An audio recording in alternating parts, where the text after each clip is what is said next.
Ya, saya lanjutkan. Ada beberapa pertanyaan yang masuk, yang bisa saya jawab, yang tidak. Wallahu a'lam bishawab. Di zaman sekarang ini bagaimana cara kita untuk berjihad untuk dapat meraih surga? Ya, jihad termasuk amal soleh yang akan mengantarkan manusia ke surga. Dan jihad itu hukumnya fardu kifayah. Dan jihad harus bersama ulil amri. Nggak bisa pribadi-pribadi. Dan nggak bisa juga seorang dai atau ustadz mengumumkan jihad perang, nggak boleh. Karena hak ini hak siapa? Hak ulil amri. Dan ini bukan masalah kecil, masalah besar. Berkaitan dengan masalah darah, berkaitan juga dengan masalah keluarga, berkaitan dengan masalah keturunan. Nggak gampang. Makanya yang menyuruh ulil amri, karena kalau dia meninggal, ulil amri yang bertanggung jawab kepada istri dan anak-anaknya. Besar. Nggak bisa seorang dai untuk menjamin jihad. Lantas siapa nanti yang memberikan makan kepada keluarganya? Ada jaminan dari ulil amri. Dan enggak semudah itu juga, dan harus jelas apakah ini jihad fisabilillah atau fisabilis syaitan. Di jalan Allah atau di jalan syaitan. Karena banyak orang meneriakan jihad di jalan syaitan untuk membela dirinya, membela kaumnya, membela kelompoknya dan yang lain. Atau kadang-kadang juga memerangi sesama kaum muslimin, enggak boleh. Ini qital fil fitnah, enggak boleh. Jihad perang melawan orang-orang kafir di medan perang. Nah, sekarang kalau itu belum ada, belum diumumkan, apa yang bisa kita lakukan? Anda menuntut ilmu. Menuntut ilmu termasuk jihad. Menuntut ilmu, belajar agama, Al-Quran dan Sunnah, pahami salah, belajar, sungguh-sungguh belajar, memahami agama ini, baca kitab-kitab para ulama. Banyak orang yang tahu tentang salaf ini cuma kulitnya aja, kulitnya. Tahu tentang sunnah cuma berapa sunnah aja. Ya, sholat berjamaah, berjenggot, nggak isbal, udah itu tahu. Yang lain nggak tahu. Belajar. Gitu. Yang penting yang dituntut kita ini belajar ibadah kepada Allah dengan benar. Adapun masalah dakwah, kewajiban para dai, orang-orang yang berilmu kewajibannya. Dan dakwah juga termasuk jihad. Melakukan amal saleh juga termasuk jihad. Itu dibahas oleh para ulama tentang masalah ini. Bahkan nuntut ilmu saja untuk tafaqquh fiddin disamakan oleh Allah dengan apa? Dengan jihad. Dalam surah At-Taubah, "Wa ma kana al-mu'minuna liyanfiru kaffa falaula nafara min kulli firqatin minhum ta'ifatun yatafaqahu fid-din wa liyunziru qaumahum idza raja'u ilaihim la'allahum yahdharun." Enggak pantas orang-orang mukmin, enggak patut orang mukmin pergi perang semuanya. Mesti ada satu kelompok yang betul-betul mendalami agama. Disamakan di sini antara orang mendalami agama dengan jihad. Dalam surah At-Taubah itu. Makanya kita harus tafaqquh fid-din, termasuk jihad. Mengamalkan agama termasuk jihad. Dan terkadang kita ketika melaksanakan sesuatu ingin juga mengharapkan keberkahan di dunia ini. Ya, seperti ada harta, anak dan yang lainnya. Ini sudah kita lihat bagaimana Nabi dan para sahabatnya, Nabi SAW dan para sahabatnya radhiyallahu anhum ajma'in, mereka berkah hidupnya, berkah rumah tangga mereka, harta mereka berkah, sedikit barokah. Yang dikatakan barokah itu kan kathratul khairi wa thubutuhu. Yang dikatakan barokah itu kathratul khairi wa thubutuhu, banyaknya kebaikan dan tetap kebaikan itu. Sedikit mereka ada harta tapi barokah, cukup buat dianya, buat dirinya, cukup buat istrinya, cukup buat anaknya, cukup. Antum lihat para sahabat, cukup. Makanya Nabi menyebutkan tentang orang yang cukup dengan rezeki Allah dan qanaah adalah orang yang sukses. Qad aflaha man aslama wa ruziqa kafafan wa qanna'ahu Allah bima ata. Akhrajahu Muslim. Kata Nabi SAW, sungguh berbahagia, sungguh sukses orang Islam yang diberikan rezeki cukup dan dia qanaah, puas dengan apa yang ada. Makanya kita harus merasa puas dan itu barokah. Sebenarnya kalau kita lihat, keberkahan itu ada pada iman kita dan takwa kita kepada Allah. Keberkahan itu ada pada iman kita dan takwa kita kepada Allah. Kalau keluarga kita beriman dan bertakwa kepada Allah, diberikan keberkahan itu. Harta yang sedikit barokah, makanan yang sedikit barokah, semua barokah. Bahwa Allah menyebutkan demikian dalam surah Al-A'raf, walau anna ahlal qura amanu wattaqau la fatahna alaihim barakatim minas sama'i wal ardh, dan yang lainnya. Jadi bukan banyaknya harta itu banyaknya harta itu barokah, sedikit harta juga barokah. Sekarang Anda lihat banyak orang-orang yang kerja kaya tapi hartanya nggak berkah. Anda lihat, ini nyata, kaya dia, punya mobil, mobilnya apa? Utang, motor utang, rumah utang, padahal gajinya gede, tetap aja nggak ada keberkahan. Hidupnya apa? Dililit, dicekek oleh apa? Utang. Kata Nabi, la tukhifu ala anfusikum ba'da amniha. Jangan kalian menakutkan diri kalian sesudah kalian aman. Apa ya Rasulullah? Ad-dain, utang. Itu kalian menakutkan diri kalian sudah aman. Cukup orang dapat duit sehari cuma 10.000 untuk istrinya, anaknya cukup. Kecuali kalau sangat butuh dia untuk makan nggak ada, daripada dia minta, lebih baik dia apa? Utang. Dari minta haram hukumnya, lebih baik dia utang. Tapi sekarang udah ada. Sekarang ada utang. Kita kalau nggak mampu jangan utang. Kalau nggak mampu udah apa yang ada kita lakukan. Ini kan kita kadang memaksakan diri. Sehingga apa? Tidak ada keberkahan dalam rumah tangga itu. Yang dengan utang itu banyak keributan dengan istri. Banyak nggak benar juga anak itu dengan utang. Karena ada utang yang dia bayar, ada utang juga yang dia tidak bayar. Ini nyata.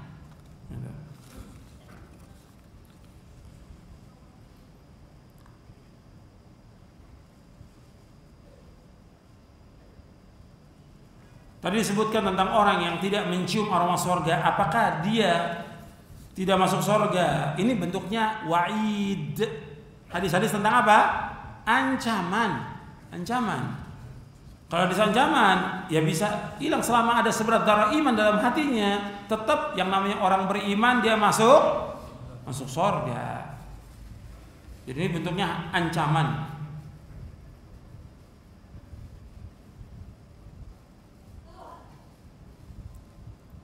Apakah surga dan neraka itu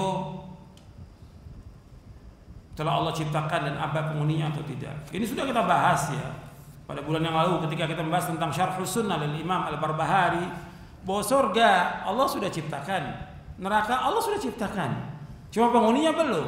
Karena yang pertama kali masuk ke surga siapa? Nabi Muhammad sallallahu alaihi wasallam. Bagaimana dalam riwayat Muslim, ketika Nabi mengetuk pintu surga, siapa? Muhammad. Untuk engkau pertama kali aku buka pintu surga ini. Untuk engkau pertama kali. Jadi awal yang pertama membuka pintu surga yaitu Rasulullah sallallahu alaihi wasallam.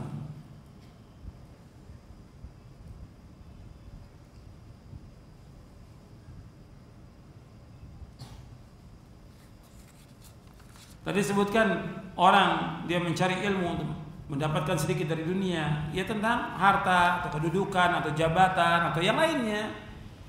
Yang kita cari dengan ilmu ini adalah kita ingin mendapatkan surga. Karena hadisnya tadi saya bawakan, wa man salaka tariqan yaltamisu fihi ilman sahhalallahu lahu bihi tariqan ilal jannah. Barang siapa yang berjalan untuk menuntut ilmu, Allah akan mudahkan jalannya ke surga. Kita menuntut ilmu, kita cari ilmu untuk masuk surga, bukan untuk mendapatkan harta, bukan, atau kedudukan atau jabatan.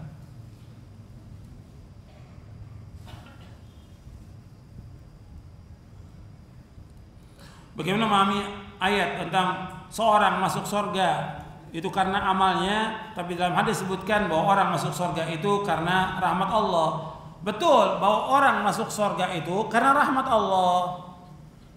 Kalau disebutkan dalam ayat Al-Quran orang masuk surga dengan sebab amalnya, artinya dengan sebab amal. Tapi untuk masuknya ke dalam surga itu dengan rahmat Allah. Jadi bukan orang beramal itu udah pasti dengan sorga sebagai ganti amalnya sorga, bukan. Artinya kalau dia berpikir yang waras dari nikmat, sekarang Allah perintahkan dia sholat, sekarang dia sholat, dia taat, mengerjakan ketaatan 100 tahun atau 1000 tahun belum bisa membayar nikmat mata yang Allah berikan kepada dia. Dia ibadah, menjauhkan maksiat, tetap belum bisa dia membayar telinga yang Allah berikan kepada dia. Belum lagi nikmat oksigen, nikmat segala macam yang Allah berikan, belum bisa. Makanya ketika orang beramal bahwa dengan amal itu gantinya sorga, ini salah. Bahwa dia beramal karena Allah yang masukkan ke dalam sorga siapa? Allah dengan rahmatnya. Artinya Tetap Allah menyebutkan dalam Al-Quran bahwa orang beramal itu dijaminkan dengan sorga. Itu menunjukkan kepada apa? Sebab. Dengan sebab amal ini dia masuk sorga.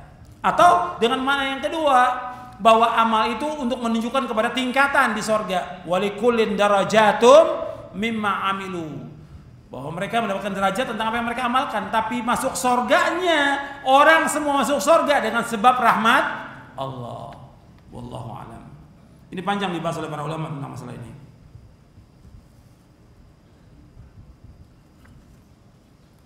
Bagaimana kalau seorang itu dia berniat dakwah melalui jabatan atau partainya? Nggak akan bisa. Yang lebih kuat apanya? Jabatannya. Yang lebih kuat kursinya. Bukan dakwah. Dia pertahankan kursi ini nih. Yang dipertahankan kursinya. Bukan dakwah. Jadi bohong kalau dia dakwah itu bohong. Bukan dakwah. Karena orang ingin mempertahankan jabatannya. Kan tadi sudah saya bawakan hadisnya bahwa manusia itu sangat tamak kepada apa? Kedudukan, jabatan, segala macam. Dan mereka akan menjadi apa? Penyesalan di hari kiamat nanti. Akan menyesal di hari kiamat.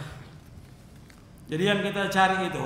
Dan orang kalau berdakwah dengan jabatan atau dengan kedudukannya, mesti dia akan mempunyai cara dia, hukumnya dia, bukan hukum Allah, bukan hukum Rasul. Caranya dia. Dan juga mengajak orang kepada caranya dia. Makanya antum bisa lihat ya, kalau pejabat ngajaknya orang kemana? Kepada jabatan. Mestinya kan diajak orang, dia sudah nggak mampu untuk belajar seperti talabatul ilm, dia nggak mampu, dia sibuk.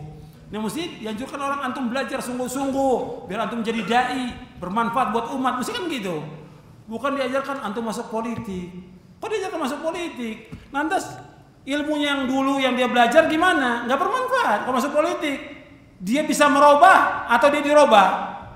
Dirubah. Rusak dia. Nama juga nganjurin orang untuk menjadi orang supaya apa? Supaya rusak. Gitu. Ini orang udah bagus belajar, menuntut ilmu, belajar agama. Dikasih semangat dong orang untuk belajar agama. Terus antum belajar sampai antum bisa menguasai Al-Quran, menguasai sunnah, pahami salaf. Dikasih semangat orang itu.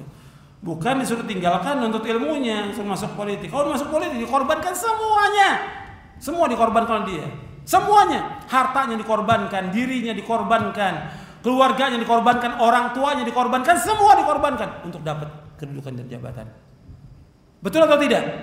Betul, terbukti. Semua dikorbankan. Sampai orang berani mengeluarkan uang miliaran. Coba kau dibangun masjid, uang miliaran, manfaat sampai hari kiamat. Tapi dikorbankan dengan miliaran itu supaya apa? Dapat apa? Dapat kedudukan, dapat kursi, dapat jabatan. Ini makanya, ini tentang jabatan ini lebih jelek daripada dua serigala yang dilepas di kerumunan kambing, kata Nabi. Orang kalau sudah cinta kepada dunia, kedudukan, jabatan. Makanya Syekhul Islam menyebutkan bahwa jabatan kedudukan aslu kulli zulm. Pokok semua kezaliman dan kerusakan dengan sebab jabatan ini. Makanya Nabi bersabda SAW dalam hadis riwayat Tirmidzi, Ahmad dan yang lain, "Madhi bani ja'i'ani ursila fi ghanamin biafsadala min hirsil mar'i ala syarafi wal mali lidinihi."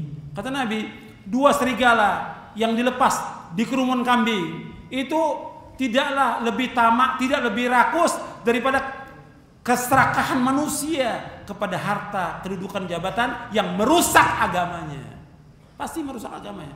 Anda bisa lihat ya, orang-orang kalau sudah punya kedudukan, jabatan, agamanya udah nggak ada lagi, rusak. Menggantung, perhatikan itu. Jadi kita jangan berdalih atau kan juga kadang-kadang ada manfaatnya orang jabatan. Tapi yang dia duduk itu kedudukan kezaliman. Seandainya dia sebagai hakim, sebagai qadhi, kata Nabi apa? Dia disembelih tanpa apa? Tanpa pisau. Nabi. Makanya ini nggak bisa orang beralasan dengan kedudukan jabatan. Para ulama terdahulu itu nggak mau jabatan. Kalau antum baca biografi para ulama, antum baca aja biografinya Abu Hanifah, ditawarkan jabatan nggak mau, jadi qadhi nggak mau. Imam Sufyan Ats-Tsauri, antum bisa baca biografinya, nggak mau ditawarkan jabatan. Banyak lagi yang lainnya. Sampai lari, mereka lari, meninggalkan kotanya, takut dengan jabatan. Gak mau mereka. Saya ingin menjaga agama saya, karena tujuan hidup saya adalah sorga, bukan dunia. Kalau udah jabatan, kedudukan, khawatir dia berbuat kezoliman dan yang lainnya yang akan menghalangi dia untuk masuk ke dalam sorga.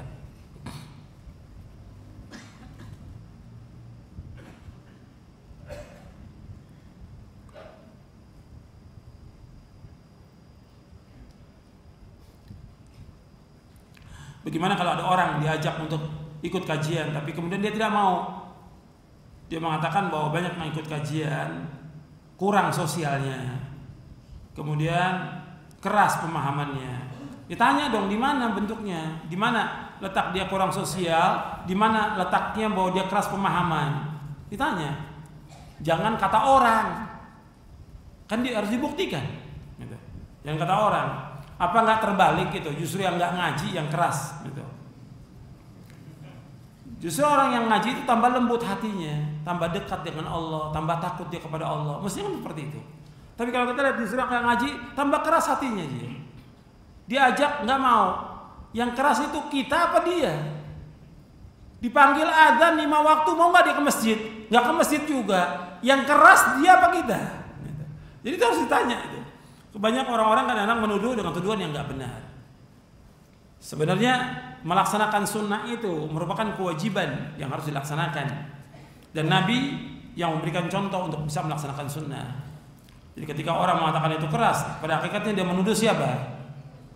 Rasulullah SAW.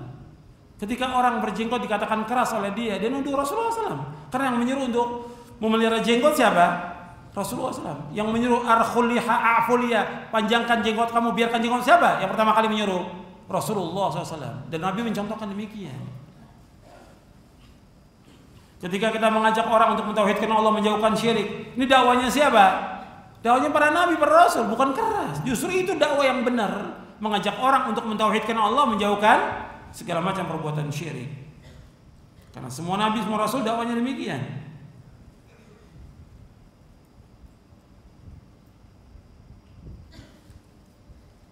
Apakah kalau kita sudah sholat tarawih, kita ada tahajud lagi? Ya nggak ada.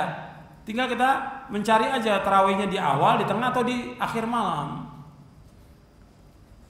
Kan Nabi mengerjakan sholat tarawih itu berapa paling banyak? 11. Paling banyak 11. Ini sudah saya bawakan pada bulan yang lalu. Dalil ya, riwayat Bukhari Muslim, Nabi mengerjakan 11. Kemudian ada ulama berpendapat boleh 23. Ulama. Terus yang kita ikut dalil atau ulama? Ini antum cara berpikirnya gimana? Mesti yang dipegang mana? Dalil 11. Umar bin Khattab radhiyallahu mengerjakan berapa? 11. Enggak ada riwayat Umar mengerjakan 23. Itu dhaif hadisnya. Lemah hadisnya 23. Yang benar 11. Kalau ada perbedaan ulama tentang masalah itu, yang kita kembalikan kepada siapa? Fa in tanaza'tum fi syai'in farudduhu ila Allah war Rasul in kuntum tu'minuna billahi wal yawmil akhir. Dzalika khairu wa ahsanu ta'wila. Apabila kalian berselisih tentang sesuatu, kembalikan kemana? Kepada Allah, kepada Al-Qur'an, kepada sunnah Nabi sallallahu alaihi wasallam. Jika kalian beriman kepada Allah dan hari akhir. Sudah 11 kita ikut, kita kerjakan. Jangan kemudian diangkat lagi masalah ini 23 lagi. Orang-orang NU udah berhenti. Ini kadang-kadang ini lebih dari NU.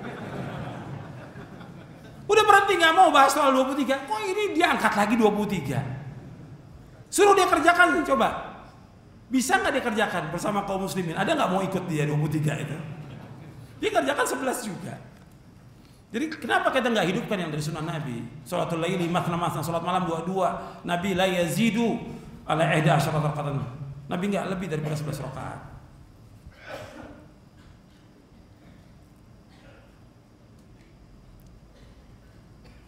Apakah ada zikir setelah salat witir? Ada kan? Apa zikirnya? Subhanal Malikul Quddus, Subhanal Malikul Quddus, Subhanal Malikul Quddus. Ya, saya pikir cukup sampai sini. Kita persiapan untuk buka puasa, untuk takjil. Mudah-mudahan yang kita kaji pada sore hari ini bermanfaat untuk saya dan untuk antum sekalian. Mudah-mudahan kita diberikan hidayah taufik oleh Allah untuk tetap di atas Islam dan sunnah. dan mudah Allah mengampuni dosa-dosa kita, mudah Allah memberikan keberkahan kepada kita, rahmatnya, dan mudah-mudahan kita diberikan husnul khatimah. Ya, sampai di sini kajian kita, dan kajian kita hanya sekali di bulan Ramadan ini karena masjid kita masih belum dibangun karena belum turun izinnya. Untuk bantu doa supaya segera turun izin pembangunan Masjid Imam Ahmad, supaya tahun depan kita sudah bisa melaksanakan puasa bersama, kemudian juga kajian, pengajian, sholat tarawih dan yang lain yang bermanfaat untuk Islam dan kaum muslimin. Antum bantu doanya dan juga bantu dananya untuk membangun Masjid Imam Ahmad bin Hanbal. Saya pikir cukup sampai di sini. Kurang lebihnya saya mohon maaf. Wassalamualaikum warahmatullahi wabarakatuh. Subhanakallahumma wa bihamdik, asyhadu an la ilaha illa anta astaghfiruka wa atubu ilaik. Assalamualaikum warahmatullahi wabarakatuh.